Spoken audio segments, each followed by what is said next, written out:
Mit navn er Søren Michael Pihl. Som folketingskandidat for Det Konservative Folkeparti vil jeg arbejde for, at det bliver lettere at få adgang til en videregående uddannelse. Men der skal være stopprøver undervejs. I dag er Danmark et videnssamfund, men forudsætningen er, at det også er et produktionsland. Jeg vil skabe flere arbejdspladser. Jeg har mere end 40 års hands-on erfaring fra både store og små virksomheder, og også fra offentlige virksomheder, så jeg ved, hvad der skal til. Øget vækst kræver flere private investeringer. For at der skal blive plads til det, skal vi have skatterne ned, særligt boligskatterne. Og jeg er også overbevist om, at vores offentlige ansatte snart skal blive mere effektive, hvis vi politikere nøjes med at sætte rammerne for dem. Jeg har boet på Østerbro i mere end 25 år med min familie.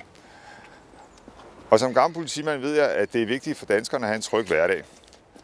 Derfor skal vi investere i vores politi, så politiet kan være foran forbryderne. Jeg vil sætte flere penge af til det frivillige arbejde, for det er her, vi lærer at respektere og forstå hinanden. Der kan være mange grunde til at stemme på mig. En af dem kan være, hvis du gerne vil have en folketingskandidat med en bred erhvervserfaring.